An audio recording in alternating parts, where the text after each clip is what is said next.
చెప్పండి. ఏది 4-12 చదివారా మరి? రెడీగా ఉన్నారా? రెడీయేనా అందరూ?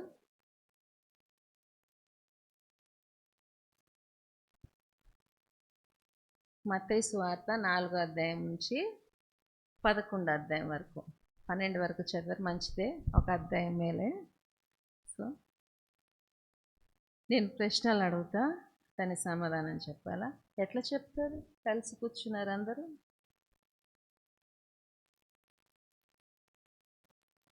సో కింద కూర్చున్న వాళ్ళ గ్రూపు, కుర్చీల్లో కూర్చున్న వాళ్ళ గ్రూపు చేద్దాం. కింద కూర్చున్న వాళ్ళ గ్రూపు, కుర్చీలో కూర్చున్న వాళ్ళ గ్రూప్ చేద్దాం.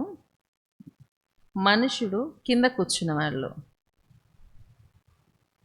కింద కూర్చున్న మీ గ్రూప్ పేరు చెప్పండి. మీరు మీ గ్రూప్ పేరు చెప్పరా? మీ గ్రూప్ పేరు మీరు చెప్పరా? మత్తయి, మార్కు. కింద కూర్చున్న వాళ్ళు మత్తయి గ్రూపు, పైన కూర్చున్న వాళ్ళు మార్క్ గ్రూపు. సో మొదట మత్తయి గ్రూపు క్వశ్చన్ ఆన్సర్ చేయాలి. మనుషుడు డాష్ కాదు కానీ డాష్ వచ్చి ప్రతి మాట వలన జీవించును. మనుషుడు డాష్ కాదు కానీ మొత్తం చెప్పండి. వాక్యం మొత్తం చెప్పాలా? ఓకే, చాలా ఈజీగా ఉంది. ఇప్పుడు మార్క్ గ్రూప్ వాళ్ళు, నా వెంబడి రండి, నేను మిమ్ములను. ఓకే. మూడోది, మీరు లోకమునకు డాష్. ఇంకా ఉంది, మీరు లోకమునకు ఉప్పై ఉన్నారు. ఇంకా మీరు లోకమునకు. మార్క్ గ్రూపు, మీ పరలోకపు తండ్రి డాష్ కనుక మీరును డాష్గా ఉండేదరు.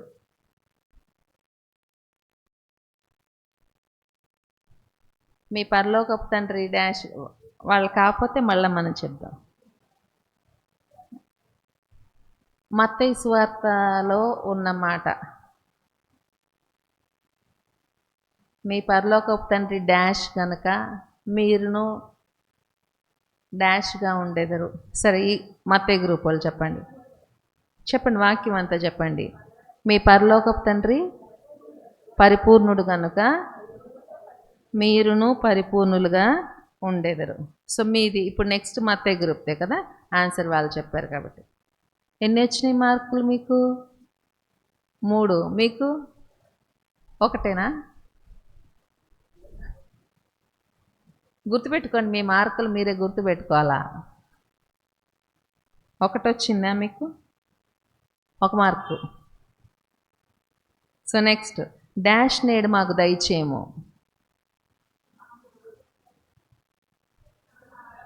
కరెక్ట్గా చెప్పాలా. డాష్ నేడు మాకు దయచేయము,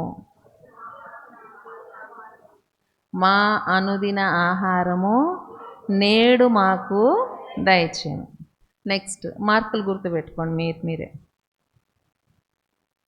ఎవడును డాష్ దాసుడుగా ఉండనేరడు, అతడు ఒకరిని ద్వేషించి ఒకరిని ప్రేమించును, లేదా ఒకని పక్షముగా ఉండి ఒకరిని తృణీకరించును. మీరు డాష్ దాసులుగా ఉండనేరరు. ఎవడును చెప్పండి అక్క.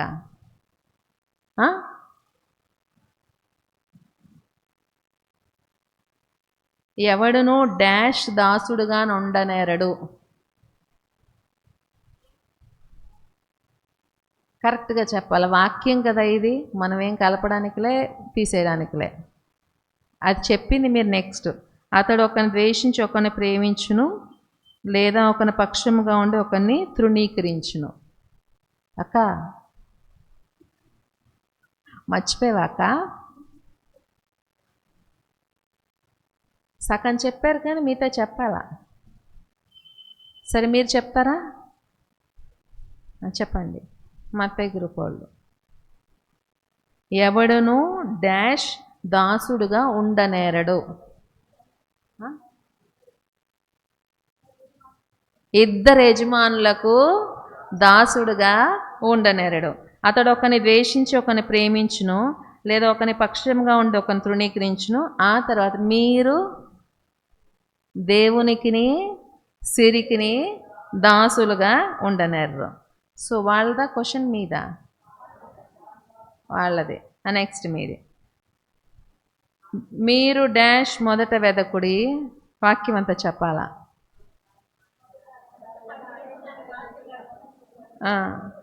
ఆయన రాజ్యం అనుందా, దేవుని రాజ్యం అనుందా? మీరు డాష్ మొదట వెదకుడి.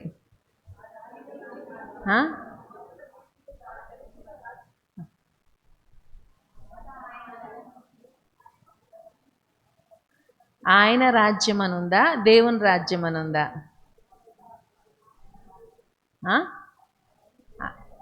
దేవుని రాజ్యం అని లేదు, ఆయన రాజ్యం అని ఉంది. మత్తయి సువార్త 6వ అధ్యాయము చదవండి. మత్తయి సువార్త 6వ అధ్యాయము.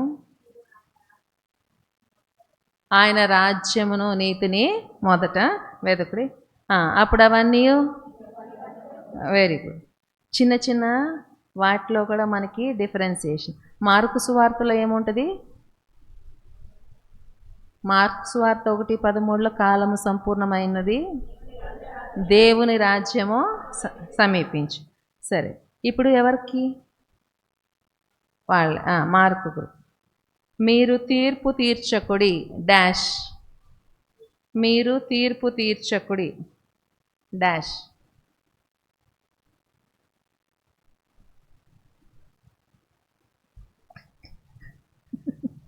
నువ్వేందుకు చదవలేదక్క? మీరు తీర్పు తీర్చకుడి డాష్ చెప్పాలా అక్క? మేరక్క చెప్పు. అంటే విజయ్ కుమార్ ఆంటీ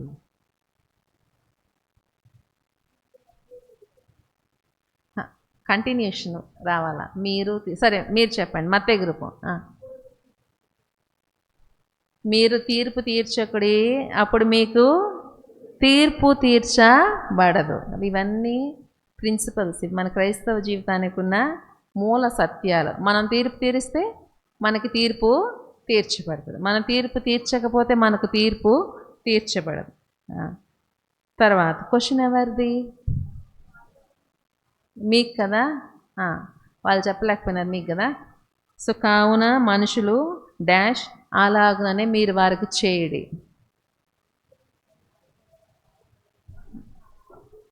మనుషులు మీకు ఏమి చేయకూడదురో అలాగుననే ఏమి చేయవాలని కోరదు, అలాగుననే మీరు వారికి చేయడి. సరే, ఇప్పుడు నేను డాష్ అడగను, వచనం మాత్రం చెప్తాను, రెఫరెన్స్ మీరు చెప్పాలి అదేంటో. మత్తయి సువార్త 7వ అధ్యాయం 7వ వచనం. ఎవరిది క్వశ్చను? మరి మీరెందుకు చెప్తున్నారు? చెప్పేసినారు వాళ్ళు. మీరు కాముకున్నారు, వాళ్ళు చెప్పేస్తున్నారు ఆన్సర్లు కదా. మళ్ళీ చెప్పండి. మత్తయి సువార్త 7:7.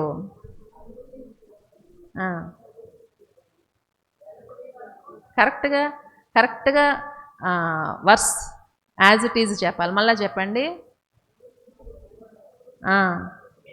అడుగుడి మీకు ఇవ్వబడను,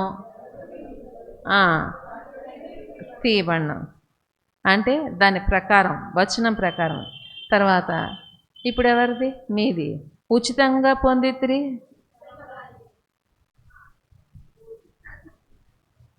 తప్పక చెప్పేస్తున్నారు. రిఫరెన్స్ చెప్పాలి. ఇప్పుడు దీనికి రిఫరెన్స్ చెప్పాలా, అప్పుడు మీరు కరెక్ట్గా చదివిన లెక్క. చెప్పండి రిఫరెన్స్. కీర్తి ముందుకు రా, కనపట్లేదు నువ్వు. బైబిల్ తీసెతుకుతున్నారు మా. నేను మీరు రిఫరెన్స్ చెప్తే దీనికి ఒక కోట్ చెప్తాను, దీనికి రిఫరెన్స్ చెప్పాలా.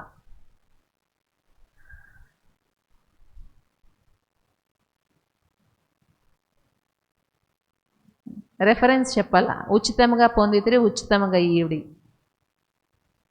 ఎవరైనా చెప్పచ్చు. ఉచితముగా పొందితిరి ఉచితముగా. మత్తయి 10:9. అందుకే 100 మత్తయి 10:9 కాదు 8. మత్తయి 10:8. మత్తయి 10. మనకి 108 వచ్చింది ఆ వర్స్ బేస్ చేసుకునే. మత్తయి 10:8. 108 కలిపితే 108. మత్తయి 10 ఉచితముగా పొందితిరి ఉచితముగా ఈయుడి. కనుక ఉచితంగా ఏది అప్పుడే 108 పెట్టారు. ఉచితంగా వెళ్ళే అంబులెన్స్ కదా, కాల్ చేయగానే వచ్చే అంబులెన్స్. ఆ తర్వాత నెక్స్ట్ వాళ్ళకే కదా, మీకా వాళ్ళకి కోత డాష్ కానీ పనివారు డాష్ కనుక డాష్ వేడుకొనడి. ఉన్నారు కనుక డాష్ వేడుకొనడి. డాష్ వేడుకొనడి.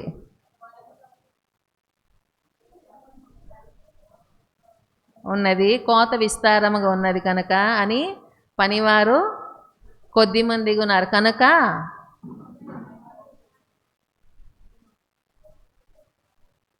చెప్పాల. డాష్ వేడుకొనడి చెప్పాలా. వీళ్ళకి చెప్తాను, చెప్పండి. కోత విస్తారముగా ఉన్నది కానీ పనివారు కొద్ది మందిగా ఉన్నారు కనుక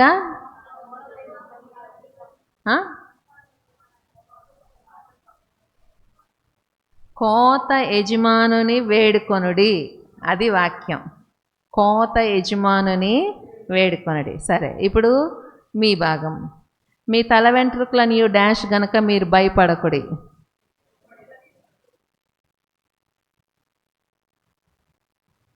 రెఫరెన్సు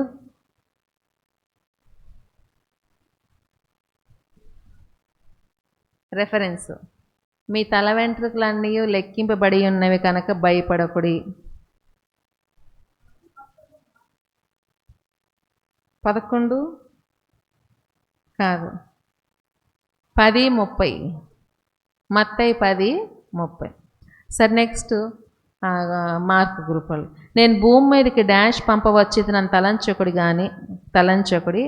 డాష్ కానీ డాష్ పంపుటకు నేను రాలేదు.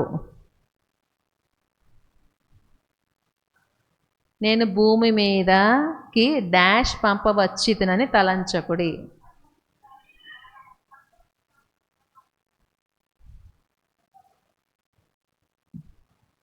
కరెక్ట్గా చెప్పాలమ్మా. కాదు, నేను కరెక్ట్గా మీరు వినండి. నేను భూమి మీద డాష్ పంపవచ్చితనని తలంచకుడి డాష్ కానీ డాష్ పంపుటకు నేను రాలేదు. చెప్పక్క. కాదు, నేను భూమి మీదకి సమాధానమును పంపవచ్చితనని సెకండ్ చెప్పిందను. మరి కరెక్ట్గా వినపడాలిగా అక్కడ నేను చెప్తే. నేను భూమి మీదకి సమాధానమును పంపవచ్చితనని తలంచకుడి ఖడ్గమునే కానీ ఖడ్గమునే కానీ సమాధానమును పంపుటకు నేను రాలేదు. సరే, చివరిది. ఎవరిది చివరిది? మీరే కన్ఫ్యూజ్. మీదేనా? నా కాడి డాష్ నా భారము డాష్ ఉన్నవి. సగమే చెప్తున్నారు మీరు వచనాలో.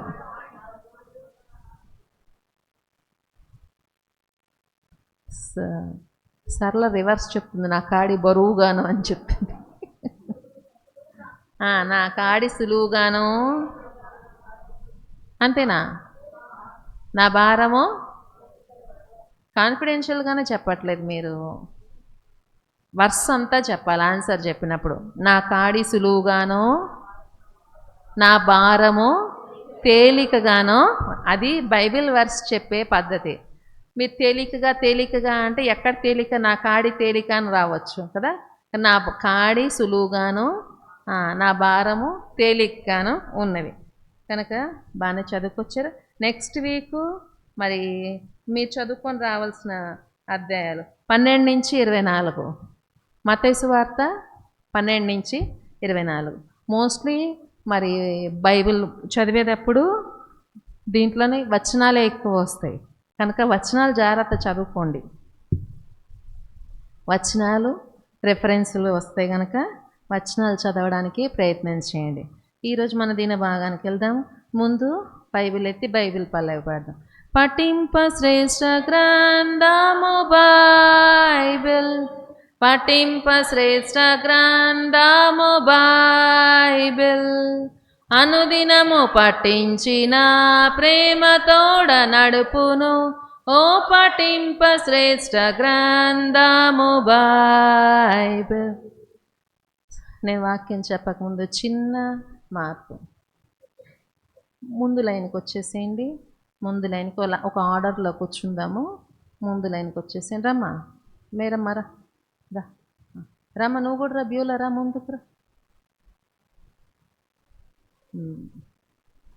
ఇంకా మీరు కూడా ముందు చైర్స్ ఖాళీగా ఉన్నాయి, ముందుకు వచ్చేసేయండి. రండి, ముందుకు రండి, ముందుకు రండి. రక్క రానక్కరా, ముందుకు రండి.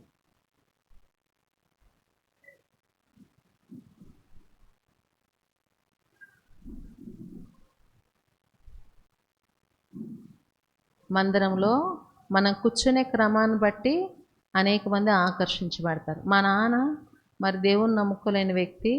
ఆయన మరి కమ్యూనిస్ట్గా ఉంటూ వచ్చాడు. చాలా కమ్యూనిస్ట్ భావజాలాలు చాలా ఎక్కువగా ఉండేవంట ఆయనకి. అలాంటి సమయంలో ఆయన మరి ఒకసారి సువార్త తీసుకున్నాడు. దేవుని మందిరానికి ఆయన వెళ్తూ వచ్చాడు. వెళ్ళినప్పుడు అక్కడ దేవుని ప్రజలు వరుసగా క్రమంగా కూర్చునే ఆ విధానాన్ని చూసి ఆయన ఆకర్షించబడి ఆయన మందిరానికి రావడం ప్రారంభించాడంట.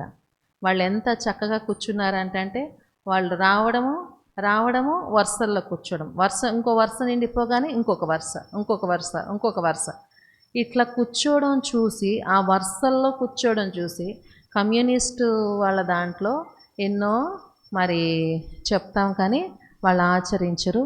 క్రైస్తవుల్లో ఎంత చక్కటి క్రమం ఉంది, ఎంత చక్కటి ఐక్యత ఉంది కనుక వీళ్ళ దగ్గరకు వస్తే ఇవన్నీ నేర్చుకోవచ్చు అని చెప్పి కేవలం మందిరానికి వచ్చింది.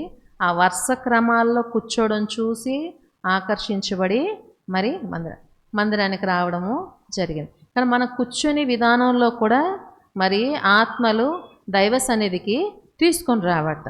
అక్కడక్కడ కూర్చోవడము, అక్కడక్కడ దూరం కూర్చోవడము, ఇదంతా దేనికి సూచిస్తుందంటే మరి శత్రువు మన మధ్య పనిచేయడానికి కాదు. అందుకే నెహెమ్యా గోడ కట్టేటప్పుడు ఏం చేశాడంటే ఒకరిని ఆనుకొని ఒకరు, వారి చేతులు ఒకరిని ఆనుకొని ఒకరు నిలబడి గోడ కడుతూ వచ్చారు. అంటే ఏంటి దాని అర్థము?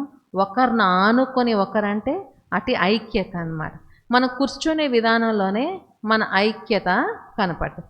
అందుకే చాలాసార్లు ఈ విషయం చెప్పబడుతుంది, లైన్లో కూర్చోండి. ఎందుకు మనం కూర్చొని విధానం ద్వారా ఆత్మలు దేవుని సన్నిధికి తీసుకొని రాబడితే, మనం కూర్చొని విధానం ద్వారా సైతానికి సిగ్గు, దేవుని నామానికి మహిమ కలుగుతుంది కదా. కానీ మనం కూర్చోవడం ద్వారా సైతాను మన మధ్యకు జ్వరపడటానికి మనం ఎక్కడ ఎడమో ఇవ్వము కదా. అక్కడక్కడ కూర్చుంటే సైతాన్ ఏం చేస్తాడు? చక్కగా మనుషుల మధ్య తిరుగుతాడు. వాడు కదా ఎంత చక్కగా తిరుగుతాడు, ప్రజల మధ్య తిరుగుతూ ఉంటాడు కదా. సైతాన్ ఎక్కడ ఖాళీ దొరికితే గర్జించు సింహం వలె ఎవరిని మృంగుదునా అని తిరుగులాడుచున్నాడని లేఖనాల్లో చెప్పబడుతూ వచ్చింది. కనుక గర్జించు సింహం వల్ల ఎవరిని మృంగుదునా అని తిరుగులాడుతున్న సైతానికి మనం స్థలం ఇవ్వకుండా ఉండాలంటే మనం ఎట్లా కూర్చోాలా? ఆనుకొని కూర్చోాలా. ఆనుకొని కూర్చోవడం అనేది ఐక్యతకు గుర్తు. ఆనుకొని కూర్చోవడం అనేది దైవ సన్నిధి మన మధ్యకు దిగి రావడానికి గుర్తు. కనుక మీరు ముందుకు రండి, లేకపోతే మీరు జరగండి, లైన్లో కూర్చోండి, అక్కడ కూర్చోవద్దు, ఇక్కడ కూర్చోండి అని చెప్పినప్పుడు బాధపడద్దు. కానీ దానికి ఒకటే మన నిర్వచనం ఏంటంటే దైవ సన్నిధి మన మధ్యకు రావడానికి మరి అదెంతో అవసరం కదా. ఒకని ఆనుకునే ఒకరు ఎడముగా ఉంటే సైతాన్, ఎడమగా ఉండకూడదు అనింది ఎవరి గురించి వ్రాయబడింది చెప్పండి? ఎడబాయకూడదు, ఎడమగా ఉండకూడదు.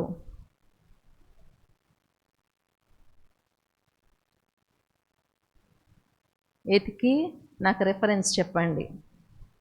ఎడమగా ఉండకూడదు, ఎడబాయకూడదు. నాకైతే గుర్తుంది వచనము, కానీ మీరు ఎతికి మళ్ళా రేపు వారము రెఫరెన్స్. సరే, ఈ వారము నిర్గమాకాండము 6వ అధ్యాయం. నిర్గమాకాండము 6వ అధ్యాయము 23వ వచనము కలిపి చదువుకుందాం. నిర్గమాకాండం 6వ అధ్యాయం 23వ వచనం. నిర్గమ 6:20. అహరోను అమ్మీనాదాబు కుమార్తెయు నైసోను సహోదరియునైన ఎలీషబ. కలిపి చదువుకుందామండి, కలిపి చదువుదాము, చదవండి. అహరోను అమ్మీనాదాబు కుమార్తెయు నైసోను సహోదరియునైన ఎలీషబను పెండ్లి చేసుకొనెను. ఆమె అతనికి నాదాబును, అబీహును, ఎలియాజర్ను, ఈతామారును కనెను. ప్రార్థన చేసుకుందాం. ప్రేమగల తండ్రి, జీవంగల దేవ, మరొకసారి నీ మాటలు మీరు మాకు బోధ చేయమని వేడుకుంటూ వస్తున్నాను ప్రభువా. దేవా, అయోగ్యులమి, అపాత్రులమి, నా మట్టుకు నేను నీ సన్నిధిలో నిలబడటానికి కూడా యోగ్యత లేని దాన్ని నన్ను కనికరించుము, నాతోనూ మాతోనూ మాట్లాడము, దర్శించుము తండ్రి, దర్శించుము. దేవ, నీ స్వరం వినటానికి మాకు సహాయం చేయము. ఆత్మ యొక్క స్పర్శను మేము అనుభవించడానికి సహాయపడుతురాము. మా మధ్య నీవు దిగివచ్చి సంచారం చేయమని వేడుకుంటూ వస్తున్నాను. నువ్వు సంచరించినప్పుడు మాలోన మస్టులు కనపడతాయి, మాలోన డాగులు కనపడతాయి, మాలోన అపవిత్రతలు కనపడతాయి. కనుక నీవు మా మధ్య సంచరించండి దేవా, మా మధ్య తిరుగులాడండి, మమ్మల్ని నీ రూపంలోకి మార్చుకోండి. నీ వాక్యం చేత, వాక్యం అనే ఉదక స్నానం చేత మమ్మల్ని కడిగి పవిత్రపరచండి. నీ వాక్యం నువ్వు తెలియపరిస్తేనే తప్ప మేము వాక్యాన్ని తెలుసుకోలేం కదా. నీ ధర్మశాస్త్రం నందు ఆశ్చర్యమైన సంగతులు చూచినట్లుగా మా కన్నులను తెరవజేయమని వేడుకుంటూ వస్తున్నాను. మా ఆలోచనలు, తలంపులను మీ స్వాధీనానికి అప్పగించుకుంటున్నాను. నన్ను నేను సిలువ చాటున మరుగుపరుచుకుంటున్నాను. సిలువకు అప్పగించుకుంటూ మీరు మాత్రమే మాట్లాడి నన్ను మమ్మల్ని సంతృప్తిపరచమని యేసునామాన ప్రార్థిస్తున్నాను తండ్రి. కనుక నిర్గమకాండంలోని స్త్రీలను గురించి మనము ధ్యానం చేస్తున్నాం కదా. ఆది కాండంలోని స్త్రీలు అయిపోయినారు. మనకి చేతనైన కాడికి, అంటే ప్రభు మనల్ని నడిపించిన కాడికి మనం ఆది కాండంలోని స్త్రీలను ధ్యానం చేస్తూ వచ్చాం. తర్వాత ఇప్పుడు నిర్గమకాండంలోని స్త్రీలను మనం ధ్యానం చేస్తున్నాం. ఎంతమందిని ధ్యానం చేస్తాం చెప్తారా ఒకసారి?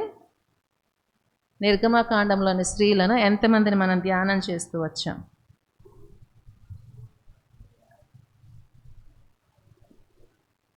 ఎవరు చెప్పండి? నాకు టైం అయిపోద్ది మీరు చెప్పకపోతే. కొంచెం టైమే ఉంటుంది. మోషేను, హెబ్రీ స్త్రీలు, తర్వాత ఏకబేతు, మిరియాము, షిప్రాపూయ, తర్వాత ఫరో కుమార్తె, తర్వాత ఎకోబేతు కదా, ఎకోబేతు చూస్తూ వచ్చాం. ఇప్పుడు మనం చూసేది ఎవరంటే అహరోను భార్య అయిన ఎలీషబ. చూద్దాం, చూడండి. అహరోను అమ్మీనాదాబు కుమార్తెయు నైసోను సహోదరి అయిన ఎలీషబను పెండ్లి చేసుకొనెను. ఎలీషబ, హీబ్రూ భాషలో ఎలీషివ అని ఉంటుంది, ఎలీషివ అని ఉంటుంది.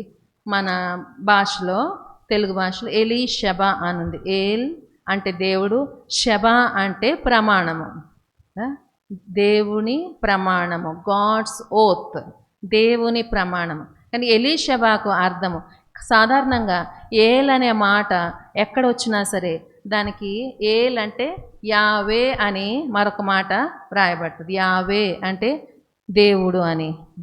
కనుక ఏల్ అంటే దేవుడు, ఏల్ అంటే దేవుడు. దాని తర్వాత వచ్చే మాటకు ఎలియాజర్ అంట. ఎలియాజర్ దేవుడేనా సహాయము. అలా ఎలీషబ అంటే ఏల్ అంటే దేవుడు, షబ అంటే ప్రమాణము, దేవుని ప్రమాణం. బహుశా ఎలీషబ పుట్టిన సందర్భము మరి ఆమె ఐగుప్తుల పుట్టి ఉండి ఉంటుంది. ఏ సమయంలో భయంకరంగా ఐగుప్తీలు ఇశ్రాయేల్ ప్రజలను శ్రమ పెడుతున్న సందర్భాల్లో, భయంకరంగా వారిని హింస పెడుతున్న సందర్భాల్లో, మరి ఆ ఫరో రాజు కట్టెలు ఇవ్వకుండా, గడ్డి కొయ్యకాలు ఇవ్వకుండా మరి అవి కాల్చమని చెప్పిన సందర్భాల్లో ఎలీషబ పుట్టి ఉండి ఉంటుంది. అందుకే మరి ముఖ్యంగా ఎలీషబ పుట్టిన సందర్భం ఏమై ఉంటుందంటే ఆ యొక్క పుట్టిన వారిని అందరినీ కూడా మీరు ఆ యొక్క నైల్ నదిలో పడేయండి అని రాజు ఆజ్ఞ ఇచ్చిన సందర్భంలో ఈమెకు ఎలీషబ అని పేరు పెట్టబడి ఉంటుంది. ఎందుకంటే అక్కడున్న ఇశ్రాయేల్ ప్రజలు లేక ఎలీషబ యొక్క తండ్రి వారి కుటుంబస్తులు జ్ఞాపకం చేసుకుని ఉంటారు. దేవుడు ప్రమాణం చేశాడు కదా, ఆదికాండం 12వ అధ్యాయము 2వ వచనంలో దేవుడు ఏం ప్రమాణం చేశాడు? ఆదికాండం 12వ అధ్యాయం 3వ వచనం చూద్దాం, చూడండి. ఆదికాండము 12వ అధ్యాయం 3వ వచనంలో, నిన్ను ఆశీర్వదించి వారిని ఆశీర్వదించెదను, నిన్ను దూషించి వారిని శపించెదను, భూమి యొక్క సమస్త వంశములన్నీ యందు ఆశీర్వదించు. కనుక దేవుడు చేసిన ప్రమాణం ఏంటంటే, నిన్ను ఆశీర్వదించి వారిని ఆశీర్వదించెదను, నేను దూషించి వారిని శపించెదను. 17వ అధ్యాయము 1వ వచనంలో కూడా చూద్దాము. 17వ అధ్యాయము, అబ్రహాము 99 ఏండ్ల వాడైనప్పుడు యెహోవా అతనికి ప్రత్యక్షమై, నేను సర్వశక్తి గల దేవుడను, నా సన్నిధిలో నడుచు నిందారహితుడు వేయండు. 7వ వచనము, నేను నీకును నీ తర్వాత నీ సంతానమునకును దేవుడినై ఉంటున్నట్లు నాకును నీ తర్వాత వారి తరముల్లో నీ సంతతికి మధ్య నా నిబంధనను నిత్య నిబంధనగా స్థిరపరచదు. కనుక నిబంధన చేశాడు దేవుడు. ఏంటంటే, నిన్ను ఆశీర్వదించి వారిని ఆశీర్వదించదను, నిన్ను దూషించి వారిని శపించదని దేవుడు వాగ్దానం చేశాడు, నిబంధన చేశాడు. కానీ ఇప్పుడున్న పరిస్థితులు ఏం జరుగుతున్నాయి? ఫరో భయంకరంగా ఆ యొక్క పుట్టిన పిల్లలందరినీ కూడా నైల్ నదిలో పడవేస్తున్న సందర్భం. కనుక దేవుని యొక్క ప్రమాణము జ్ఞాపకం చేయబడినట్లుగా ఎలీషబ అని ఈమెకు పేరు పెట్టబడుతూ వచ్చింది. కనుక బహుశా ఆ కుటుంబస్తులు పెట్టి ఉంటారు, దేవా నీ ప్రమాణాన్ని జ్ఞాపకం చేసుకో.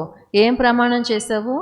నిన్ను దూషించి వారిని శపించి వారిని శపించదను, నేను ఆశీర్వదించి వారిని ఆశీర్వదించదనని ప్రమాణం చేశావు కదా, నీకును నీ తర్వాత నీ సంతానానికి దేవుడినై ఉంటానని సెలవిచ్చావు కదా, మా సంతతే మిగిలట్లేదు, మా సంతతే నైల్ నదిలో పడవేస్తున్నారు, ఇంకెట్లా నువ్వు దేవుడిగా ఉంటావు? కనుక దయచేసి నీ ప్రమాణాన్ని జ్ఞాపకం చేసుకో అని చెప్పి ఈ పేరు ఎలీషబ అని పేరు పెడుతూ వచ్చారు. ఎలీషబాకి ఎలీషబ యొక్క తండ్రి పేరు చూద్దాం, చూడండి. నిర్గమకాండము 6వ అధ్యాయం, నిర్గమకాండము 6వ అధ్యాయము, నిర్గమకాండము 6వ అధ్యాయము 23వ వచనం చదువుదాం, చూడండి.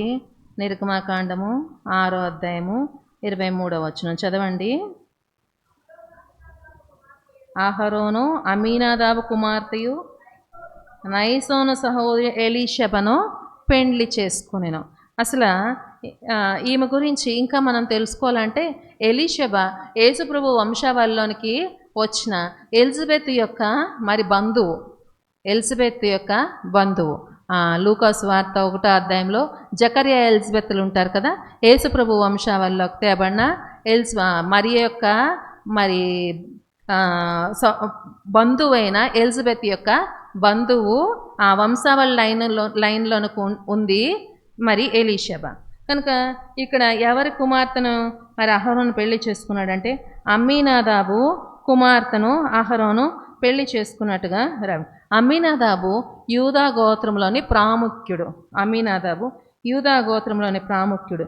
నైసోను కూడా ఆ గోత్రానికి తాను పెద్దగా వ్రాయబడుతూ వచ్చింది. ఆ గోత్రంలో the prince of the tribe of JUDA అని వ్రాయబడుతూ వచ్చింది నైసోను. తర్వాత మనం చూస్తే సంఖ్యాకాండంలో తర్వాత చూస్తే మనం నైసోను గురించి వ్రాయబడుతుంది. నైసోను యూదా గోత్రమునకు అధిపతి అని వ్రాయబడుతుంది. కనుక తన తండ్రి అమ్మీనాదాబు యూదా గోత్రికుడు, యూదా గోత్రంలో ప్రాముఖ్యమైన వ్యక్తి. తన అన్న చూస్తే అన్న కూడా యూదా గోత్రానికి అధిపతి, అన్న నైసోను. కనుక అహరోను ఎట్లా వివాహం చేసుకొని ఉంటాడంటే, సాధారణంగా అన్నదమ్ములను చూసి చెల్లెళ్ళని పెళ్లి చేసుకుంటారంట. ఎందుకు చెప్పండి? ఎందుకు? ఒకళ్ళ అన్న రౌడీ అనుకోండి, చెల్లెని పెళ్లి చేసుకుంటారా? అమ్మ రౌడీ వాడు కానీ పెళ్లి చేసుకుంటే ఇబ్బంది. ఇంకొక మాట, పుట్టిన బిడ్డలు సాధారణంగా ఆడపిల్లలకు పుట్టిన బిడ్డలు ఎవరిని పోలి ఉంటారు వాళ్ళు కదా. కనుక ఎందుకు పెళ్లి చేసుకోవడానికి ఒకళ్ళు రౌడీ లేకపోతే వాడు నరహంతకుడు దరిద్రుడైతే వాడిని పెళ్లి చేసుకోవడానికి ఇష్టపడరు. ఎందుకు? పుట్టిన బిడ్డలు, ఈమెకు పుట్టిన బిడ్డలు కూడా ఇంకా అట్లే తయారవుతారు, వద్దులే అనుకుంటారు. కనుక ఇక్కడ చెప్పబడుతుంది అంటే అహరోను నైసోన్ను అమ్మినదాబును చూసి ఎలీషబను పెళ్లి చేసుకున్నాడు అంట. ఎందుకంటే నైసోను చాలా నీతి గల వ్యక్తి, చాలా మంచి వ్యక్తి. తనకు పుట్టే బిడ్డలు కూడా అటు నీతిమంతులుగా అటు అధిపతులుగా కావాలని చెప్పి, మరి అహరోనేమో లేవి గోత్రికుడు, ఎలీషబ ఏమో యూదా గోత్రికురాలు. కనుక మరి అక్కడ యూదా గోత్రం నుంచి ఎలీషబను అహరోను వివాహం చేసుకుంటూ వచ్చాడు. కనుక పెద్ద కుటుంబం ఎలీషబది, ఉన్నతమైన కుటుంబం, సాదాసీదైన కుటుంబం కాదు. తన తండ్రి తరపున తన తండ్రి తన అన్న గోత్రాలకు అధిపతులు. ఇటు మరి తన అత్తగారింటికి వచ్చిన తర్వాత యొకెబెత్ ఎవరు? ఎంతోమంది స్త్రీలను, తన ఆడబిడ్డ అయిన మిరియాము, మరి తన అత్త అయిన యొకెబెత్ కూడా ఎంతోమంది స్త్రీలను నడిపించింది. ఆ దినాల్లోనే వారు ఏ పని చేశారు? మంత్రస్థాని పనులు చేసినట్టుగా మరి మనం చూస్తూ వచ్చాం. యొకెబెత్ కూడా మంత్రస్థాని పని చేసిందని, మరి యొకెబెత్తో పాటు మిరియాం. ఇంకొక మాట కూడా చెప్తారు ఏంటంటే, ఈ యొక్క ఎలీషబ కూడా మరి తన అత్తతో పాటు ఈ మంత్రస్థాని పని చేసి మరి ఆ యొక్క ఫరో యొక్క ఆజ్ఞను ధిక్కరించారని కూడా మరి చరిత్రకారులు చెప్తారు. కనుక యొకెబెతు మరి అమ్రాము కూడా వారి గోత్రంలో, లేవి గోత్రంలో ప్రాముఖ్యులు. ఆ తర్వాత తాను వివాహం చేసుకున్న ఆ యొక్క అహరోను ఎలాంటి వాడు? అహరోను ఎవరు చెప్పండి? తర్వాత దినాల్లో అహరోను మరి తను వివాహం చేసుకున్న తర్వాత కూడా అహరోను మోషేకు ఎవరుగా ఉన్నాడు? నోటి వలె ఉన్నాడు. తన మరిది అయిన మోషే ఎవరు? ప్రజలకు నాయకుడు. మరి తన ఆడబిడ్డ అయిన మిరియాం ఎవరు? ప్రవక్త్రి కదా. మోషే కూడా నా వంటి ప్రవక్త అని అంటాడు. కనుక ఎంత పెద్ద అధిపతుల కుటుంబంలోంచి ప్రవక్తల కుటుంబంలోకి వచ్చింది ఎలీషబ కదా. ఎంత ఉన్నతమైన మరి కుటుంబం. తను ఎంతో చక్కగా మరి ఆ కుటుంబంలో ఎంతో సున్నితంగా పెరిగి ఉండి ఉంటుంది, ఎన్నో లగ్జరీస్ అనుభవించి ఉంటుంది, ఎంతో చక్కగా తను పెరిగి ఉండి ఉంటుంది కదా. అయినా సరే మరి తను ఏ రీతిగా ఉంటూ వచ్చింది? తన ఇంటికి, అత్త ఇంటికి వచ్చిన తర్వాత మరి ఆమె వివాహం చేసుకుంది అహరోనికి ఎంతమంది పిల్లల్ని కనిందంటే 4 పిల్లల్ని కన్నట్టుగా వాక్యంలో చూస్తాం. చూడండి, నిర్గమాకాండము 7వ అధ్యాయం 23వ వచనంలో, ఆమె అతనికి నాదాబును, అబీహును, మరి ఎలియాజర్ను, ఈతామార్ను కనెను. 4 పిల్లల్ని కనినట్టుగా చూస్తున్నాం. అంతేకాదు ఇంకొక మాట కూడా చూస్తాం. చూడండి, మరి నిర్గమాకాండము, లేవీకాండము 10వ అధ్యాయము 14వ వచనం చూద్దాం. చూడండి, లేవీకాండం 10వ అధ్యాయం 14వ వచనం. లేవీకాండము 10వ అధ్యాయం 14వ వచనం చూద్దాం. చూడండి,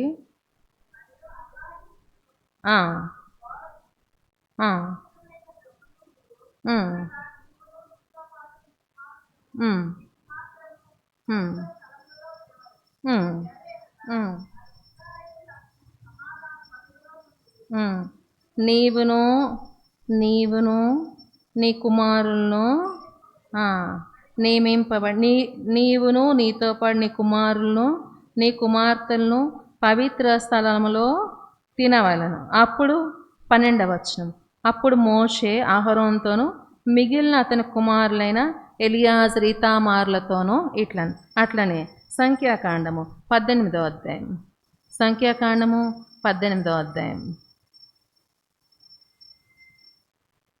సంఖ్యాకాండం 18వ అధ్యాయం 11వ వచనము, మొదటి వచనం చదువుదాము. యెహోవా అహరోనుతో ఇట్లనెను. ఇప్పుడు మరి మనం చూసేది 11వ వచనం. మరియు వారి దానములలో ప్రతిష్ఠింపబడినదియు ఇశ్రాయేలు అల్లాడించే అర్పణలన్నీయు నీవగును. నీకును నీ కుమారులకును నీ కుమార్తెలకును నిత్యమైన కట్టడ వలన వాటిని ఇచ్చి తిని. 19వ వచనం కూడా, ఇశ్రాయేలీయులు యెహోవాకు ప్రతిష్ఠించు పరిశుద్ధమైన ప్రతిష్ఠార్పణలన్నిటినీ నేను నీకును నీ కుమారులకును నీ కుమార్తెలకును నిత్యమైన కట్టడను బట్టి ఇచ్చి తిని. అహరోనుతో దేవుడు ఏమంటున్నాడు? ఆ ప్రతిష్ఠింపబడిన అర్పణను నీకును నీ కుమారులకును నీ కుమార్తెలకును. అంటే అహరోనికి ఎవరున్నారు చెప్పండి?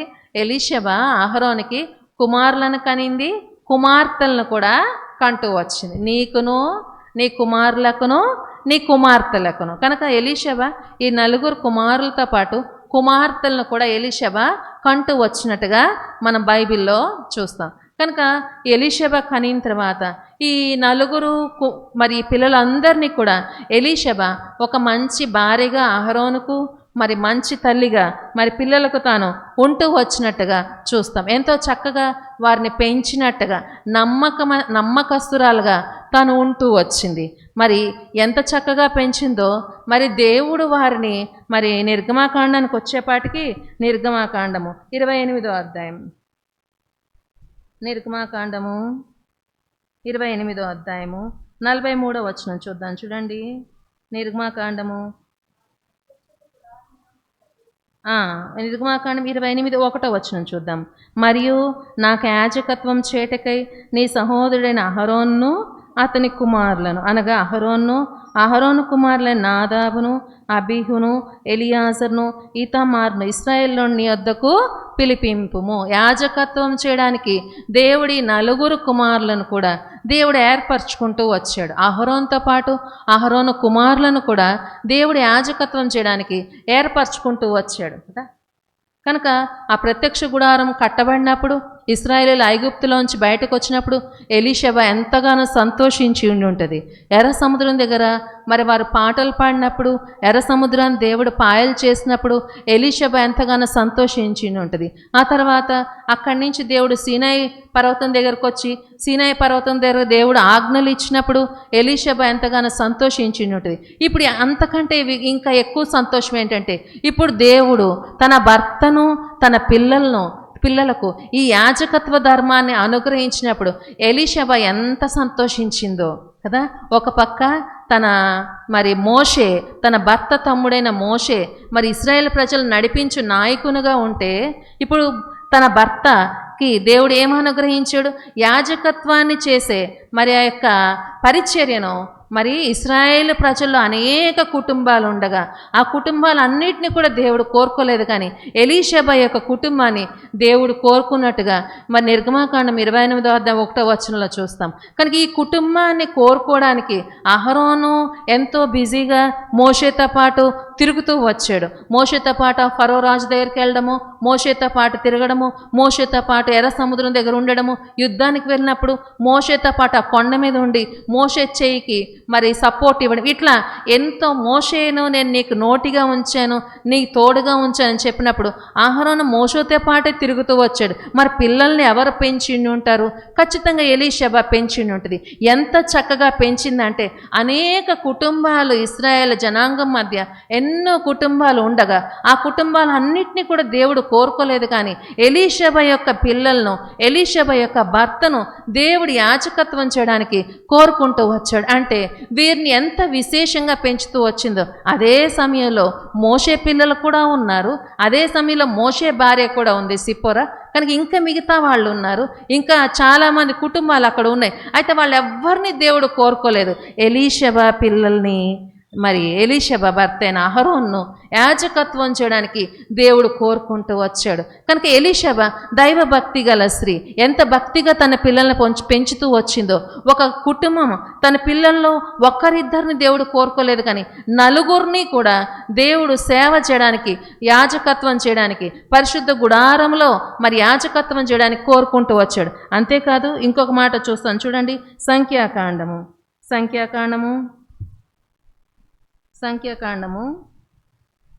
3వ అధ్యాయము 32వ వచనం చూద్దాం. చూడండి, సంఖ్యాకాండము 3వ అధ్యాయము 32వ వచనం చదవండి. సంఖ్యాకాండము 3వ అధ్యాయం 32వ వచనం.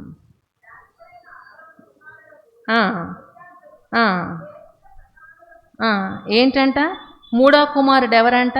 లేవీల ప్రధానులకు ముఖ్యుడు, అతడు పరిశుద్ధ స్థలమును కాపాడు వారి మీద విచారణకర్త.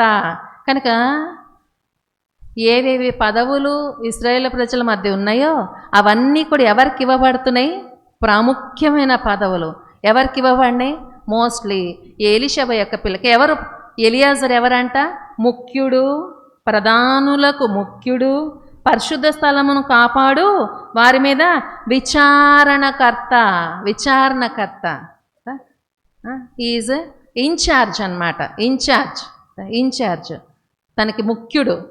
ఇంకెంతోమంది ఉన్నారు, వారందరికీ కూడా ఈ బాధ్యత ఇవ్వబడలేదు, కానీ ఎలియాజర్కి ఈ బాధ్యత ఇవ్వబడుతూ వచ్చింది. కనుక ఇదంతా చూసినప్పుడు నిజంగా ఎలీషబ ఎంత సంతోషించిందో కదా.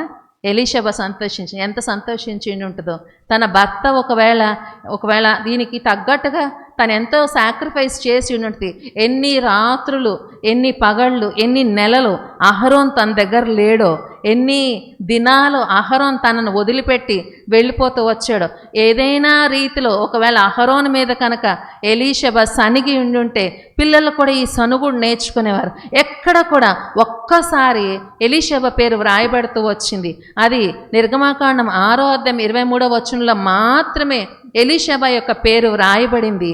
ఇంకా మరల బైబిల్లో ఎక్కడ ఎలీషబ పేరు వ్రాయబడలేదు. కానీ ఒక పెద్ద పరిచర్య, యేసుప్రభు వంశావళిలో ఉన్న స్త్రీగా ఎలీషబ ఉంది.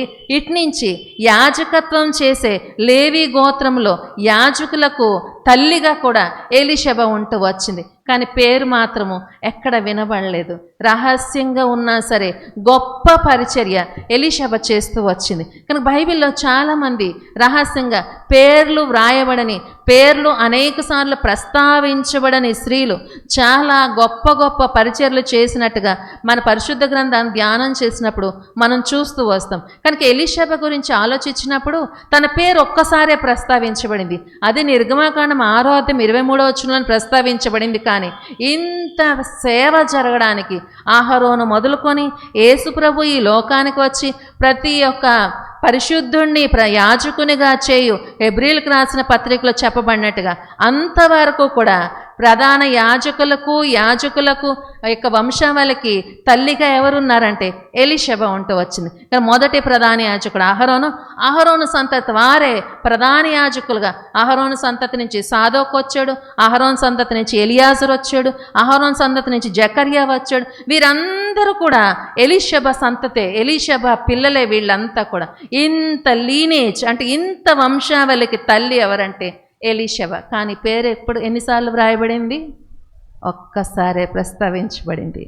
ఎంత పరిచర్య చేసిందో, ఎంత నమ్మకస్తురాలుగా ఉందో, ఎంత దైవభక్తి గల స్త్రీగా ఎలీషబ తన పిల్లలను పెంచుతూ వచ్చిందో అందుకే మరి సామెతల గ్రంథం 31వ అధ్యాయంలో అనేక మంది పతివ్రత ధర్మమును అనుసరించి వారిని అందరినీ నీవు మించిన దానవు.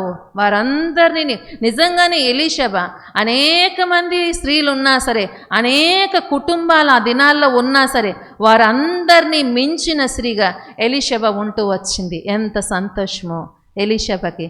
కుటుంబము ఓ పక్క మోషే ధర్మశాస్త్రాన్ని తీసుకొచ్చాడు, మరి ఎలియాజరు విచారణకర్తగా ఉన్నాడు, ఆఖరికి తన మరి మనవడైన ఫినెహాసు వాటిని ఎట్లా పాటించాలో వాటిని మరి పాటించడానికి ఎట్లా ప్రభు కొరకు మరి పౌరుషం గల వ్యక్తులుగా ఉండాలో ఫినెహాసు నేర్పిస్తూ వచ్చాడు. కనుక ఎలీషబ, ఎకోబేతు, తర్వాత ఫినెహాసు భార్య, ఈ ముగ్గురు ధర్మశాస్త్ర గ్రంథాన్ని పటిష్టం చేయడానికి ఎంతో ప్రాముఖ్యులు అని చరిత్రకారులు చెప్తారు. కనుక ఇటువంటి కుటుంబం ఎలీషబ. అయితే మనం అనుకోవచ్చు ఎలీషబకు దుఃఖమే లేదు, ఎలీషబ ఎప్పుడు సంతోషంగానే ఉంది, ఎలీషబకు మరి ఇబ్బందే లేదని. ఇంత చక్కగా సంతోషంగా ఆ యొక్క ప్రత్యక్ష గుడారం ప్రతిష్ఠించబడుతూ వచ్చింది. తన భర్త అయిన అహరోను మరి ప్రతిష్ఠ చేయబడుతూ వచ్చాడు. తన పిల్లల నలుగురు ఆయా బాధ్యతలు అప్పగించబడినాయి. వారిలో ముఖ్యులు నాదాబు, అబీహులు. మరి అహరోన్తో పాటు ముఖ్యమైన పాత్రలో వారి యాజకత్వం చేయడానికి పిలువబడుతూ వచ్చారు. దేవుడు వారికి అనేకమైన కట్టడలు నేర్పిస్తూ వచ్చాడు, విధులు నేర్పిస్తూ వచ్చాడు, ఎన్నో చేస్తూ వచ్చాడు. ఈ నేర్చుకుంటున్న మరి ప్రక్రియలో జరిగిన పర్యవసానం ఏంటంటే మనము మరి నిర్గమాకాండం 28వ అధ్యాయానికి వచ్చేపాటి, నిర్గమాకాండం 28వ అధ్యాయానికి వచ్చేపాటి చూద్దాం. చూడండి, నిర్గమాకాండము 28వ అధ్యాయం చివరి వచనం చూసేపాటికి అది అహరోను మీదను అతని కుమారుల మీదను మరి సేవ చేటకు బలిపీఠమును సమీపించినప్పుడైనను వారు దోషులై చావకు ఉన్నట్లు అది అహరోను మీదను అతని కుమారుల మీదను నిత్యము అతని సంతతిని నిత్యమైన కట్టడాన్ని రాయబడుతూ వచ్చింది. లేవీ కాండము 10వ అధ్యాయం చూద్దాం, చూడండి. లేవీ కాండము 10వ అధ్యాయం, లేవీ కాండము 10వ అధ్యాయము 1వ వచనం. అహరోను కుమారులైన నాదాబు, అబీహులు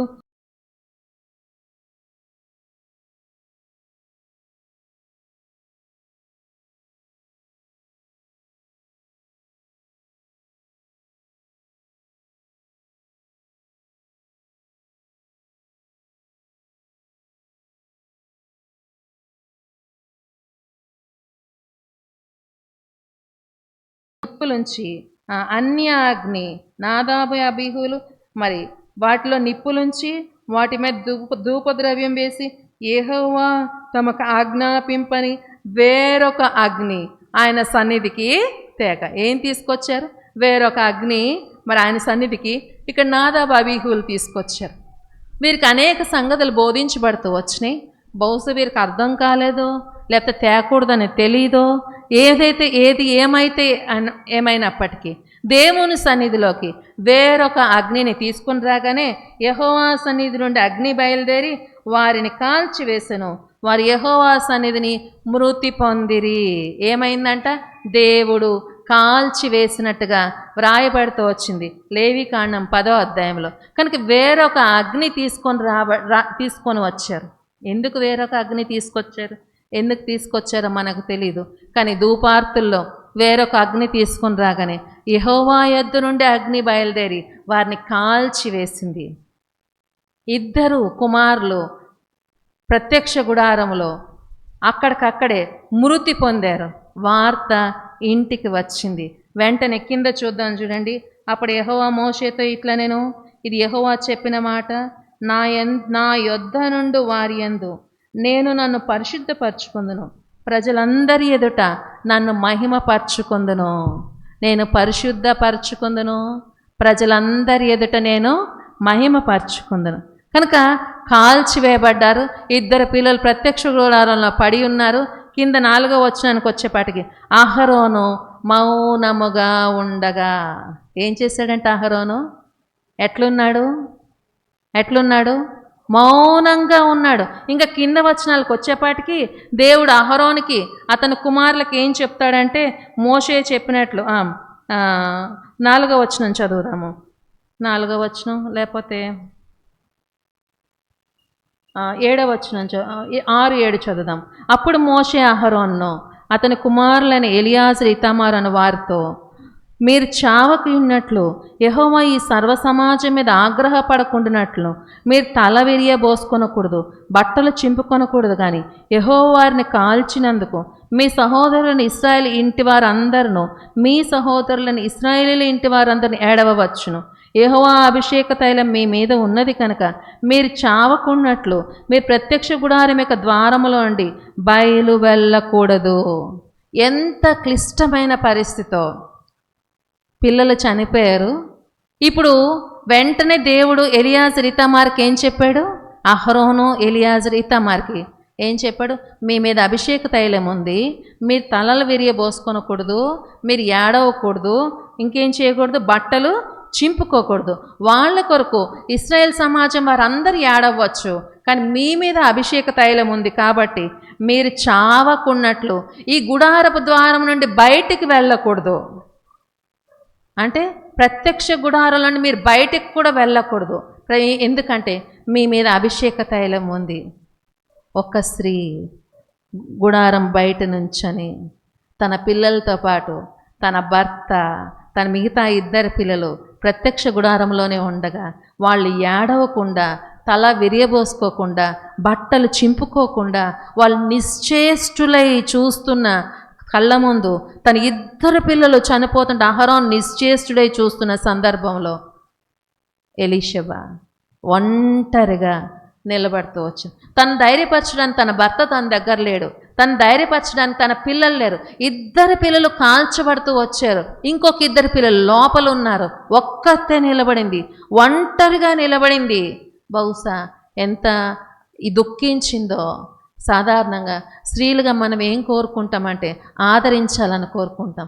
ఎవరైనా వచ్చి పలకరిస్తే బాగుండు, నాతో కూడా ఉంటే బాగుండు, నన్ను ఆదరిస్తే బాగుండు, నేను చేసుకున్న భర్త నా దగ్గర ఉంటే బాగుండు, నా భర్త నాతో మాట్లాడే, నన్ను ఆదరించుడు, ఎన్నిసార్లు మనం సనుక్కుంటామో, ఎన్నిసార్లు గొనుగుతామో, ఎన్నిసార్లు అభాండాలు వేస్తామో, ఎన్నిసార్లు తిట్టిపోస్తామో. ఇలాంటి భర్తను దేవుడు ఇచ్చాడని ఎలీషబా నోరు ఇప్పి మాట మాట్లాడలేదు. ఒకవేళ ఎలీషబా నోరు ఇప్పి మాట మాట్లాడి ఉంటే ఒకటే మాట చెప్పేది, అయ్యా ఎందుకు ఈ సేవ మనకి, ఎందుకు ఈ యాజకత్వము, అందరిలాగానే మనము మన పిల్లలు ఉందాము, ఈ యాజకత్వం వచ్చి రాబట్టే కదా నా 2 పిల్లలు చనిపోతూ వచ్చారు, ఇంకా నా 2 పిల్లలు నువ్వు అక్కడే పెట్టుకొని ఉన్నావు, వారు కూడా చనిపోతే నేను ఎట్లా బతకాలి అని నోరు ఇప్పి మాట మాత్రం కూడా ఎలీషబా మాట్లాడలేదు. ఇది ఎలీషబాలో ఉన్న ప్రత్యేకత. ఎంతో ఆశీర్వాదాన్ని అనుభవించిన ఎలీషబా ఇప్పుడు ఈ శాపము గుండా కూడా తాను ఒంటరిగానే ప్రయాణం చేస్తూ వస్తుంది. ఒంటరిగా తన బిడ్డలు ఆ మోషే యొక్క పినతండ్రుల పిల్లైన వాళ్ళు ఆ లోపల చనిపోయిన నాదాబును అబీహును వారిని ఆ వస్త్రాలతోటే ప్రత్యక్ష గుడారంలో నుండి బయటకు తీసుకొచ్చినప్పుడు వాళ్ళని చూసి ఎంత ఈ తల్లి యొక్క దుఃఖాన్ని చూసి ఇశ్రాయేలు సమాజం అంతా ఎంత ఏడ్చిందో. ఓ పక్క తండ్రి చూడటానికి కూడా, బట్టలు చింపుకోవడానికి కూడా, తల విరియబోసుకోవడానికి కూడా అనుమతి లేదు తండ్రికి, లోపలే ఉండాలా. ప్రత్యక్ష గుడారం దాటి బయటకు రాకూడదు. ఎంతవరకైనా ఆ ప్రత్యక్ష గుడారంలో చూసిన తన కుమారులే వాళ్ళని ఎక్కడ పాతి పెట్టారు, ఎట్లా తీసుకెళ్లారు, ఏం చేశారో కూడా అహరోను కళ్ళతో కూడా చూడటానికి అనుమతి లేదు. కారణము భయం ఆవరించింది. ఇటువంటి సందర్భాల్లో ఎలీషబా ఒంటరిగా వారితో పాటు వెళ్ళి ఉంటుంది. తన కుమారులను తీసుకువెళ్తున్నప్పుడు ఒంటరిగా వారితో ప్రయాణం చేసి ఉంటుంది, ఒంటరిగా వారి యొద్ద సమాధి దగ్గరికి వెళ్ళి ఉంటుంది, ఒంటరిగా వారు ఎక్కడ ఏం చేసి ఉంటే వాళ్ళతో పాటు ఎలీషబా వెళ్ళి ఉంటుంది. ఎంత ధైర్యం కలిగిన స్త్రీ. నీవు నేను కూడా మన ఒంటరి సమయాల్లో ఒంటరిగా నిలబడాల్సిన సందర్భాలు కొన్ని మన జీవితాల్లో అనుమతించబడతాయి. ఒంటరిగానే వాటిని మనం ఎదుర్కోవాల్సి వస్తుంది. మన పక్కన ఎవరు ఉండరు, మనకెవరు సపోర్ట్ చేయరు, మనల్ని ఎవరు బలపరచరు, మనతో ఎవరు మాట్లాడరు, మనల్ని ఆదరించే వాళ్ళు ఉండరు, మనల్ని బలపరిచే వాళ్ళు ఉండరు. అయినా మనం నిలబడవలసిన పరిస్థితుల్లో మనం ప్రభు కొరకు నిలబడాలా. ఎలీషబా ఆ రీతిగా ఒంటరిగా నిలబడుతూ వచ్చింది. అందుకే ఈమెకు ఒక మంచి మాట వ్రాయబడింది, the wife who mourned silently. ఏం మాట వ్రాయబడిందంటే the wife who grieved alone. The wife who grieved alone అంటే ఒంటరిగా దుఃఖించిన భార్య. The wife who grieved alone. ఒంటరిగా ఎలీషబా ఈ దుఃఖాన్ని మింగుకుంటూ వచ్చింది. దేవుని బిడ్డలారా, ఎలీషబా జీవితం మనకెంతో మాదిరి. మన ఒంటరి సందర్భాల్లో మనం ఇతరుల నుంచి ఆదరణ కోరుకునే సందర్భాల్లో ఎలీషబా మనకు మాదిరి. అందుకే కీర్తనల గ్రంథం 23వ అధ్యాయంలో దావీదు అంటాడు కదా, గాఢాంధకారపు లోయలో నేను సంచరించినను. ఎవరు సంచరిస్తారంట? నేను నా కుటుంబం సంచరించిన అనట్లేదు దావీదు. ఏమంటున్నాడు? గాఢాంధకారపు లోయలో నేను సంచరించినను, ఏ అపాయము నాకు భయపడను. కనుక ఒంటరిగా మనం వెళ్ళే ఈ ప్రయాణం చేసే సందర్భాలు, ఒంటరిగా ఉన్నావా? ఒంటరిగా ప్రయాణం చేస్తున్నావా? నీ ముందున్న ఎలీషబా ఒంటరిగా ప్రయాణించి, చాలామంది అన్యుల కుటుంబాల భర్తల రక్షణ పొందక ఒంటరిగా స్త్రీలు వస్తారు. వాళ్ళు మాటికి చెప్తూ ఉంటారు, ఏమనంటే, అక్క మా ఇంట్లో మా భర్త దేవుని నమ్ముకోలే, నేను ఒంటరిగా వస్తున్నా. అవును, మనకంటే ముందు బైబిల్లో ఉన్న భక్తురాండ్రు అనేక మంది ఒంటరిగా వారు వెళ్ళిన సందర్భాలు ఎన్నో. అది ఎలీషబా వెళ్ళిన సందర్భం ఒకటి. వారు కూడా ఒంటరిగానే పోరాడుతూ వచ్చారు. అహరోను భక్తుడే, అహరోను ప్రధాన యాజకుడే, అయినా సరే ఎలీషబా ఒంటరిగానే ఉంది. ఎందుకు? నియమాలు అడ్డొచ్చినాయి. దేవుని ఆజ్ఞ అక్కడ ఆపింది వాళ్ళని. దేవుని ఆజ్ఞను వాళ్ళు కాదని కూడదని ప్రత్యక్ష గుడారం బయట దాటితే అక్కడికే ఆగిపోయేది అహరోను యొక్క ప్రధాన యాజకత్వం. అహరోను కూడా ఎంత మరి సౌమ్యుడు అంటే అక్కడికే ఆగాడు. నువ్వు వెళ్ళకూడదు అంటే అహరోనును అతని కుమారులను అలాగుననే చేసిరి అని లేవీకాండం 10వ అధ్యాయంలో. మరి వారు మోషే చెప్పిన మాట చొప్పున చేసిరి. మోషే చెప్పిన మాట చొప్పున వారు చేసిరి అన్నట్టుగా వ్రాయబడతావచ్చు. కనుక ఏది మోషే చెప్పాడో అహరోను అతని కుమారులు ఆ రీతిగా చేస్తూ వచ్చారు. ఆలోచించారా? ఒకవేళ కుమారుల సంగతిని, బతుకున్న భార్య గురించి ఆలోచించాడు అహరోను. నా భార్య ఎట్లా ఇవన్నీ సమాలిస్తుంది? రోజు పిల్లలు తన ఇంటికి వెళ్తారు కదా, యాజకత్వ సేవ అయిపోగానే ఇంటికి వెళ్ళినప్పుడు పలకరిస్తారు కదా, ఈరోజు వాళ్ళ ఇంటికి పోలేదు, నా భార్య ఏ రీతిగా తట్టుకోగలదు, నా భార్యకి ఏ రీతిగా నేను సమాధానం చెప్పాలా, నా భార్య పరిస్థితి ఏంటి అనేది అహరోను యొక్క ఆలోచనలోకి రాలేదు. కారణము తను నమ్ముకున్న దేవుడు గొప్పవాడు. తన ఇచ్చిన ఆదరణ దేవుడు తన భార్యకు కూడా ఇవ్వగలడు. కనుక భక్తుల వారి జీవితాల్లోని ఈ సున్నితమైన సందర్భాలు మనం గమనించినప్పుడు మనం ఎటువంటి పరిస్థితులు గుండా వెళ్తున్నామో ఆ దినాల్లో భక్తులు కూడా అటువంటి పరిస్థితులు గుండానే వారు వెళ్ళినట్టుగా మనం చూస్తాం. అయితే వారు ప్రవర్తించిన తీరులో మనం ఈ దినము నిలబడాలనే ఇవి దృష్టాంతములుగా మీకు వ్రాయబడిన, ఇవి మనం నేర్చుకోవాలని పరిశుద్ధాత్మ దేవుడు లేఖనాల్లో వ్రాసి ఉంచుతూ వచ్చాడు. కనుక దేవుని బిడ్డలంగా క్రైస్తవ కుటుంబంలో ఉన్న మనము ఒంటరిగా ప్రయాణం చేసే సందర్భాలు, మన జీవిత దినాల్లో ఒంటరిగా వెళ్ళే సందర్భాల్లో భయపడద్దు. నువ్వు నమ్ముకున్న దేవుడు నీతో కూడా ఉన్నాడు. ఎలీషాతో ఉన్న దేవుడు నీతో కూడా ఉన్నాడు. ఎలీషాను ధైర్యపరిచిన దేవుడు నీతో కూడా ఉన్నాడు. కనుక ఎలీషా ఎంత చక్కటి మాదిరి చూపిస్తూ వచ్చిందో, ఒంటరిగానే వెళ్ళింది, ఒంటరిగానే వారిని మరి పూడ్చిపెట్టినప్పుడు చూసింది, వెనక్కి వచ్చింది. ఇప్పుడు ఏం చేయాలా? ఎలియాజర్ను తర్వాత నాదాబు అబీహులు మరి అవ్వాలా? అయితే ఇప్పుడు ఏం చేశారు? వారి స్థానంలోకి, నాదాబు అబీహు స్థానంలోకి ఎలియాజర్ ఈతమారు వచ్చారు. ఆ తర్వాత కొన్ని దినాలు అయిన తర్వాత చూద్దాం, చూడండి సంఖ్యాకాండము 3వ అధ్యాయం. సంఖ్యాకాండము 3వ అధ్యాయము. ఇక్కడ కూడా 4వ వచనం. నాదాబు అబీహులు సీనాయి అరణ్యమందు మరి యెహోవా సన్నిధిని అన్యాజ్ఞ అర్పించినందున వారు యెహోవా సన్నిధిని మరి చనిపోయేది, వారి కుమారులు కలగలేదు కనుక ఎలియాజరు ఈతమారును తమ తండ్రి అయిన అహరోను ఎదుట యాజక సేవ చేసిరి. తమ తండ్రి అయిన అహరోను ఎదుట యాజక సేవ చేసిరి. కనుక ఇప్పుడు ఆ నాదాబు అబీహులకు బదులు ఎలియాజరు ఈతమారు మరి ప్రతిష్ఠించబడుతూ వచ్చారు. వారు సేవ జరిగిస్తున్నారు. ఇది జరుగుతున్న సందర్భాలు, ఇదే సందర్భం సంఖ్యాకాండము 20వ అధ్యాయానికి వద్దాం. చూడండి, సంఖ్యాకాండము 20వ అధ్యాయము. సంఖ్యాకాండము 20వ అధ్యాయము 25వ వచనము. నీవును అహరోను అతని కుమారుడిని ఎలియాజరును తోడుకొని హోరు కొండ ఎక్కి అహరోను వస్త్రములను తీసి అతని కుమారుడిని ఎలియాజరు తొడిగించుము. అహరోను తన పితరులతో చేర్చబడి అక్కడ చనిపోవును కదా. అహరోను చనిపోను. ఎంత డిఫరెన్స్ ఉంది కొన్ని దినాలకే కదా. 3వ అధ్యాయంలో మరి సంఖ్యాకాండం 3వ అధ్యాయంలో మరి ఇక్కడ మనం రాయబడింది ఎలియాజరు ఈతామారు తండ్రి అయిన అహరోను ఎదుట యాజక సేవ చేసిరి అని రాయబడింది. 20వ అధ్యాయానికి వచ్చేపాటికి ఏమైంది? అహరోను కూడా చనిపోతూ వచ్చాడు. ఎంత దుఃఖకరమైన పరిస్థితి. బిడ్డలను పోగొట్టుకుంది, ఇప్పుడు తన భర్తను కూడా పోగొట్టుకుంటూ వచ్చింది. అహరోను కూడా చనిపోతూ వచ్చాడు. ఓ పక్క ఎలియాజర్ని తీసుకెళ్ళి ఏం చేశారంట? అహరోను వస్త్రములు తీసి అతని కుమారుడిని ఎలియాజరుకు తొడిగించెను. అహరోను కొండ శిఖరమున చనిపోయేను. ఓ పక్క సంతోషము ఏంటి? తన కుమారుడిని ఎలియాజరు ప్రధాన యాజకుడు అయ్యాడని ఒక సంతోషము. కానీ మరొక పక్క దుఃఖం ఏంటి? తన బిడ్డలను పోగొట్టుకుంది, తన భర్తను పోగొట్టుకుంటూ వచ్చింది. దుఃఖము. కనుక బిడ్డలను పోగొట్టుకున్న, భర్తను పోగొట్టుకున్న, తన పిల్లలకు సేవ చేయడానికి ఆమె ఆటంకకరంగా నిలబడలేదు. కానీ వారి వెనకాతల ఆమె ఒక వీరురాలుగా నిలబడుకుంటూ వచ్చింది.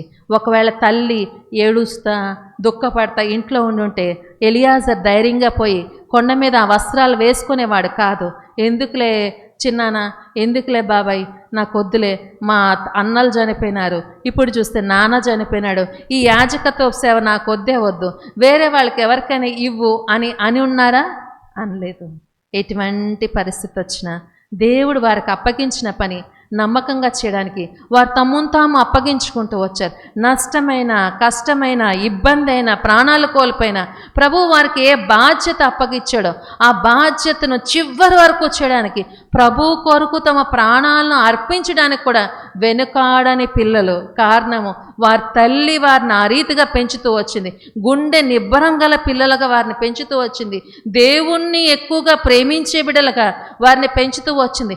ఎటువంటి ఇబ్బంది వచ్చినా సరే ప్రభువును, యెహోవా దేవుణ్ణి విడనాడవలదనే ఆ బోధ చేత ఈ తల్లి పెంచుతూ వచ్చింది. యాకోబు మరి మోషేని ఏ రీతిగా పెంచిందో ఎలీషబా తన పిల్లలను కూడా ఆ రీతిగా పెంచుతూ వచ్చింది.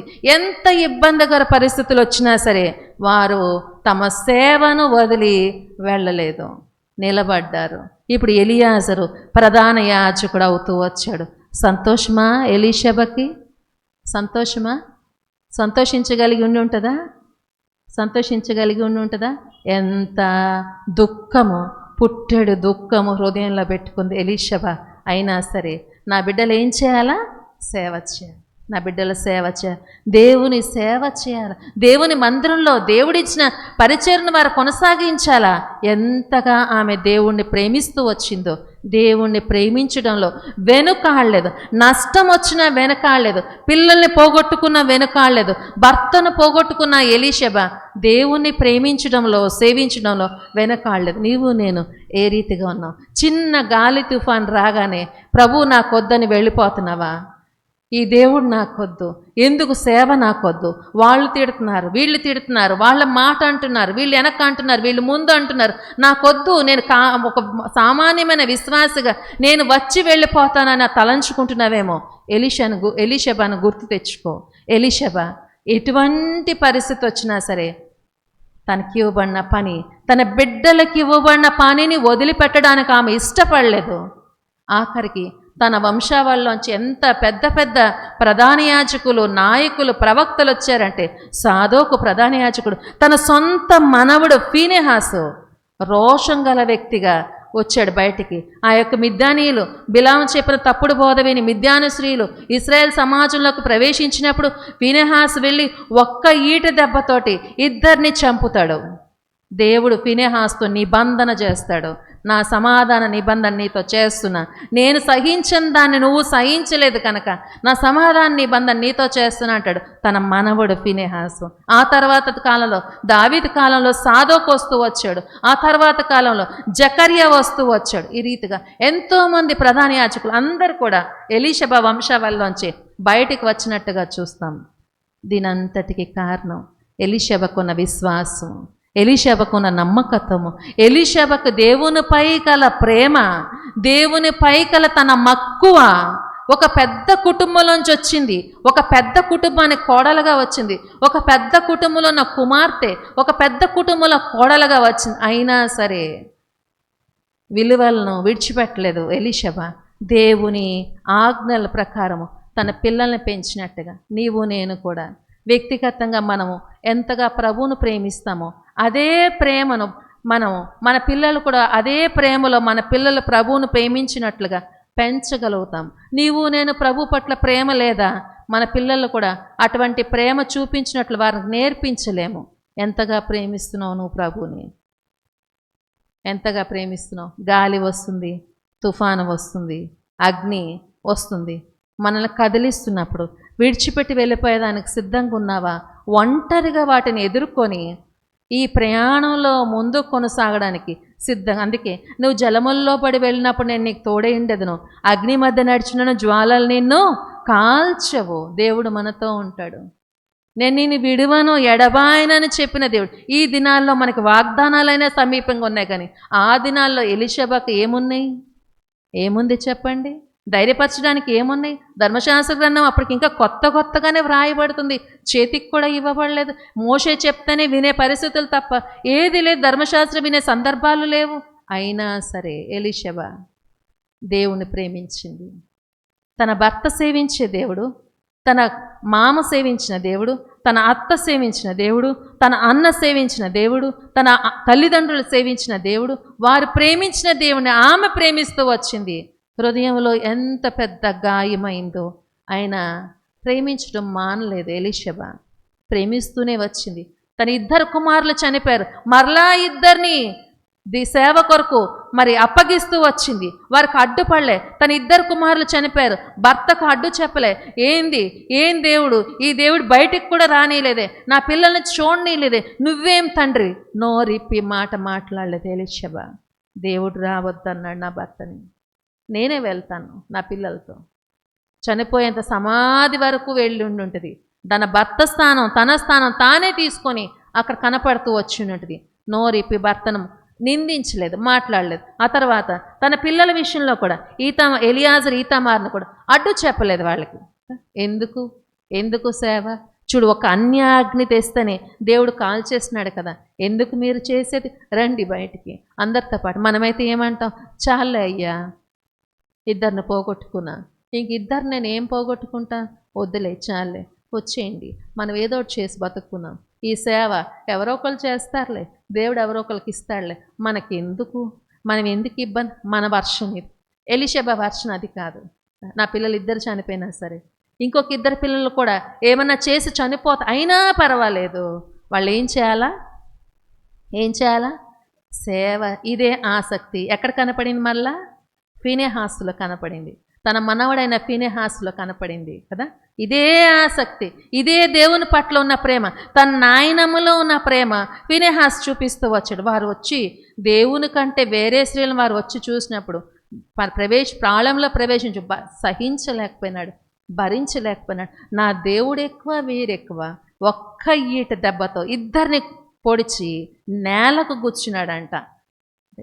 ఎవరి ట్రైనింగ్ ఇది? ఎవరి ట్రైనింగ్ చెప్పండి? ఎలీషబా ట్రైనింగ్ కదా. తన నానమ్మ ఎలీషబా యొక్క ట్రైనింగ్. ఎన్నిసార్లు వ్రాయబడింది పేరు? ఒక్కసారి వ్రాయబడి. ఎంత కార్యం చేసింది, ఎంత మరి కుటుంబానికి ఆధారంగా, కుటుంబానికి మరి తల్లిగా, ఒక కుటుంబానికి భర్తకు భార్యగా, పిల్లలకు తల్లిగా, తన కోడళ్లకు అత్తగా, ఎంత మనవళ్లకు నాయనమ్మగా ఎంత చక్కటి మాదిరి చూపించిందో. ఎలీషబా వలె మనం కూడా ప్రభువును ప్రేమించుదుము గాక. కష్టం వచ్చినా, నష్టం వచ్చినా, మరి కదల్చబడే పరిస్థితులు మనకు వచ్చినా, అంతం వరకు ప్రభువును ప్రేమిద్దాం, అంతం వరకు ప్రేమిద్దాం. నీకంటే నాకెవరు లేరయ్యా, నువ్వు నాకు ఎక్కువ, నన్ను ఏదన్నా చెయ్యి. ఎలీషబా తన పిల్లల్నే పోగొట్టుకుంది, అయినా ప్రభువుని విడిచిపెట్టలే. నాకు నష్టం వచ్చినా, ఇబ్బంది వచ్చినా, అంతం వరకు నేను నిన్ను ప్రేమించే మనసు నాకు ఇవ్వు ప్రభు అని ప్రభు సన్నిధిలో మనం అడుగుదాం. ప్రార్థన చేసుకుందాము. మోకాళ్ళ మీదకి వద్దాం.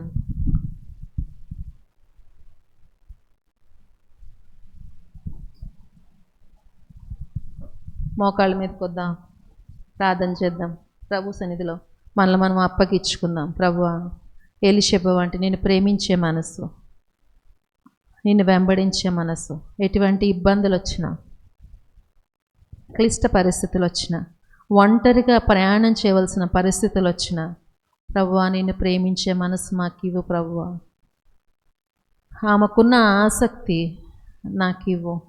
ఆమె ఏ రీతిగా నేను ఆసక్తి కలిగి వెంబడిస్తూ వచ్చిందో, ఆసక్తి కలిగి నిన్ను ప్రేమిస్తూ వచ్చిందో, అటువంటి స్థితి నాకు దయచే ప్రభువా. మనల్ని మన ప్రభు సన్నిధిలో అప్పగించుకుందాం. ప్రేమగల తండ్రి, ఎలీషబా యొక్క జీవితాన్ని మా ముందుకు తీసుకొచ్చారు. వందనాలు ప్రభువా. తన అన్నయ్యన నైసోను గోత్రకర్త, తన తండ్రి మరి యూదా గోత్రాన్ని సంపాదించినవాడు, తన యొక్క భర్త ప్రధాన యాజకుడు మోషే, మరి తన నాయకుడు ప్రజలకు, తన పిల్లలు యాజకులుగా చేయబడ్డారు.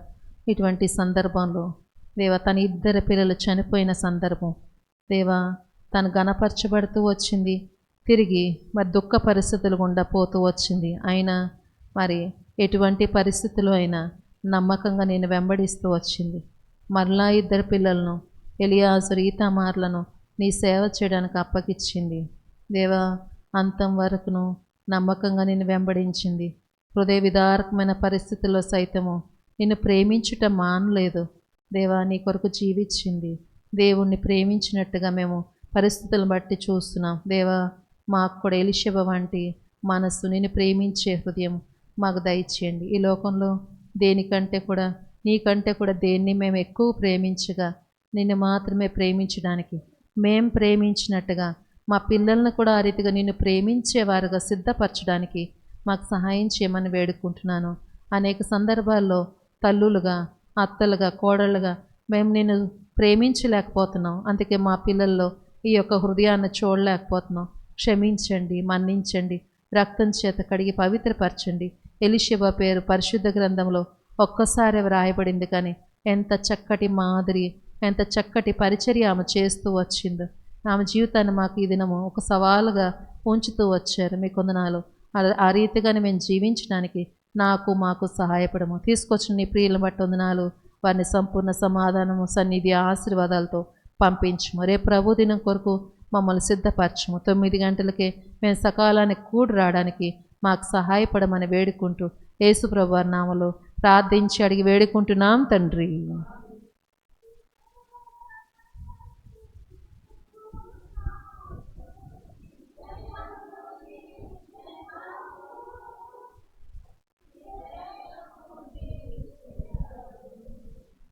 ప్రతిశో